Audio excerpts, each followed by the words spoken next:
কি বন্ধুরা কেমন আছো? আজ আমি আবারও চলে এসেছি একখান নতুন ভিডিও নিয়ে। আজ আমি প্রথমে কাপড় দিয়ে একখান বো বানাবো এবং তারপর ওই কাপড় দিয়ে দুখানা টিউলিপ ফুল বানানো, সবশেষে বো আর টিউলিপ ফুলগুলারে একসঙ্গে একখান ক্লিপের সঙ্গে লাগাইয়া নিজের মাথায় পইরা তোমাকে দেখামু। দেখো, প্রথমেই আমি একখান কাপড় নিয়ে কাপড়ের দুই মাথায় সুই সুতা দিয়ে ভালো করে সেলাই করে নিমু। আমি এই সেলাইখান মেশিনেও করতে পারতাম, কিন্তু তাও এইটা আমি হাতেই করতেছি। প্রথমেই আমি কাপড়ের বো বানিয়ে নিব।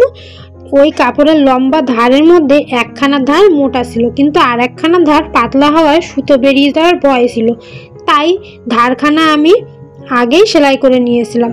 দেখো, কাপড়ের দুই মাথা ভালোভাবে সেলাই হয়ে গেছে। সেলাইখান যাতে খুলে না যায় আমি ভালোভাবে 2-3 বার ফোর দিয়া ওগুলোরা একটু ভালো টাইট করে নিলাম। এরপর ওইটা একখানের রিংয়ের মতো হইয়া গেল। ঠিক একইভাবে আর একখান অন্য রঙের কাপড় নিয়ে সেলাই করে নিব, শুধু একটু ছোট মাপের হবে। এরপর ওই দুইখানা কাপড় নিয়ে একসাথে মাঝখান দিয়ে সেলাই করে দিব। ভিডিওতে যেমন দেখানো হইতেছে অমন করে করলেই হইব। সেলাইয়ের শেষে ওই সুতোটার ধারটা টানলে দেখবা বইয়ের মতো মাঝখানটা কুঁচকে যাবে।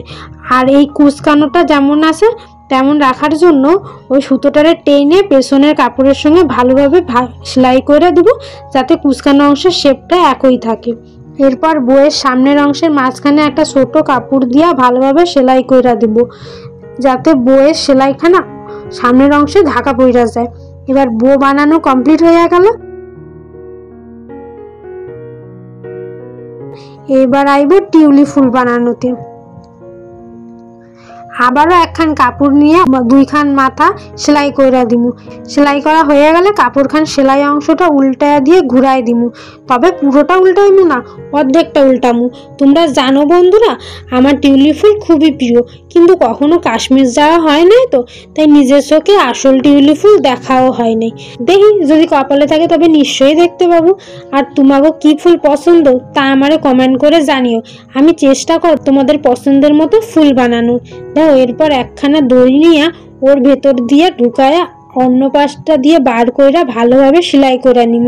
তোমরা যদি আমার কাছে কোনো আর্ট ক্রাফট বা তোমাকে স্কুলের প্রজেক্ট দেখতে চাও তবে অবশ্যই কমেন্ট করে বলো, আমি চেষ্টা করব বানানোর।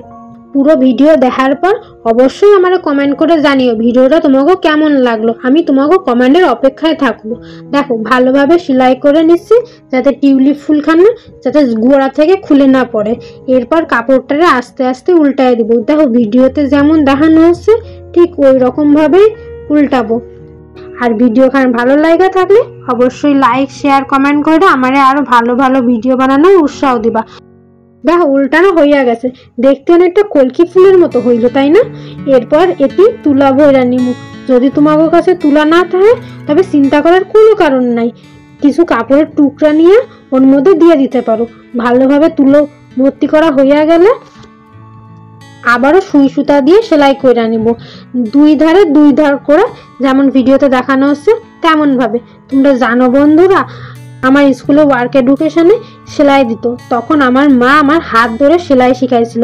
আর দেখো, সেই সেলাই এখন কত কাজে লাগছে তোমাকে করে দেখাতে পারতেছি।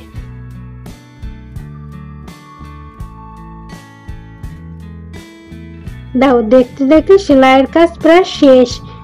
এরপর সুতাটারে কাঁচি দিয়ে কাইটা দড়িটারে আরেক মাথায় একই রকম ভাবে আর একখানা টিউলিপ ফুল বানায় নিব। এবার দেখো, সব আলাদা আলাদা ভাবে তৈরি হয়ে গেছে, শুধু এগুলোরে একসাথে লাগাই দিলেই হয়ে যাবে, ব্যাস রেডি। তোমরা ভিডিওখান দেখতে থাকো, আমি কিভাবে সব এক করি আস্তে আস্তে থাক, বাকি কথা হবে পরের ভিডিওতে।